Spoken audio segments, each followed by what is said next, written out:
Assalamualaikum warahmatullahi wabarakatuh. Balik lagi bersama saya Fathiah Ainun Hakim di Kokiempe, Komunitas Kajian Ilmu Manajemen Pendidikan. Nah, pembahasan kali ini kita akan membahas mengenai popularitas dan manfaat media sosial dalam bisnis digital. Seperti yang kita ketahui, kini media sosial sangat populer sekali di industri bisnis digital. Selain mudah digunakan dan juga bersifat gratis, jangkauan masanya pun sangat luas. Oke, untuk pembahasan lebih lanjut, simak video berikut ini ya.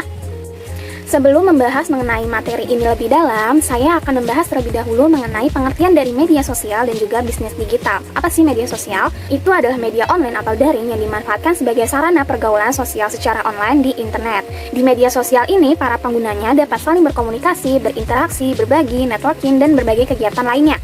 Sedangkan bisnis digital adalah aktivitas pemasaran yang dilakukan melalui platform media massa, yaitu contohnya media sosial. Media sosial telah memberikan peluang yang cukup bagus untuk mengumpulkan massa dari berbagai lokasi, baik itu dalam hingga ke luar negeri. Dengan cepat, setiap orang, terutama yang ingin membangun suatu bisnis atau usaha, dapat dengan mudah dan cepat untuk membangun komunikasi dengan konsumen. Ada beberapa hal yang dapat menjadikan media sosial itu sangat populer dalam industri bisnis digital. Setiap pelaku usaha kini sepertinya semakin terbantu dengan adanya media sosial untuk melakukan pemasaran produk ataupun layanan mereka. Nah, ada beberapa media sosial yang banyak sekali penggunanya seperti Facebook, Twitter, dan juga Instagram. Bahkan semakin kesini media sosial tersebut dilengkapi dengan layanan bisnis profesional untuk pengelolaan suatu usaha. Dengan layanan tersebut, setiap orang bisa membuat akun bisnis yang dapat kemudian disetting untuk pemasaran. Dengan layanan tersebut, Anda bisa menentukan anggaran biaya penayangan iklan, jumlah jangkauan orang, waktu penayangan, dan sebagainya. Adapun layanan tersebut biasa dikenal dengan nama Facebook Ads atau Instagram Ads. Ini menunjukkan bahwa media sosial tersebut telah melakukan sebuah riset aktivitas yang sering orang lakukan saat ini. Maka, tidak heran jika layanan atau fitur tersebut semakin mendorong setiap orang untuk membuat usaha di industri digital dengan mudah, ramah pengguna, dan juga tentunya biayanya yang terjangkau. Kemudian, ada beberapa jenis-jenis media sosial yang dapat kita ketahui, yaitu yang pertama, proyek kolaborasi, yaitu sebuah website yang mengizinkan usernya mengubah, menambah, membuang konten-konten yang berada di website. Contohnya ini seperti Wikipedia. Lalu yang kedua ada blog dan microblog, yaitu user bebas mengekspresikan sesuatu seperti curhat atau kritik terhadap kebijakan tertentu. Contohnya seperti Twitter. Lalu yang ketiga yaitu konten, yaitu user dan pengguna website untuk saling share konten seperti video, gambar, suara. Contohnya seperti YouTube atau yang sedang tren sekarang yaitu TikTok. Lalu yang keempat ada situs jejaring sosial, yaitu sebuah aplikasi yang mengizinkan usernya saling terhubung dengan orang lain dan berisikan informasi pribadi dan dapat dilihat orang lain, contohnya seperti Facebook. Lalu yang kelima yaitu virtual game world, yaitu dunia virtual yang menggunakan teknologi 3D di mana user tersebut berbentuk avatar dan berinteraksi dengan orang lain, contohnya seperti games online.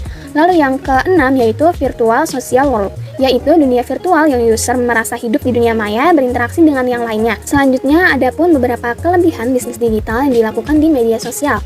Yang pertama yaitu modal relatif kecil. Maksudnya modal dalam berbisnis online ini hanyalah bermodalkan gadget dengan fitur mendukung, kemampuannya, dan juga kuota internet. Jadi tidak perlu menyewa tempat. Lalu yang kedua mudah dilakukan. Dan yang ketiga yaitu biaya operasional yang lebih efisien. Jadi tidak terlalu banyak mengeluarkan biaya operasional seperti sewa bangunan, biaya tenaga kerja, biaya listrik, dan sebagainya yang akan berpengaruh terhadap produksi.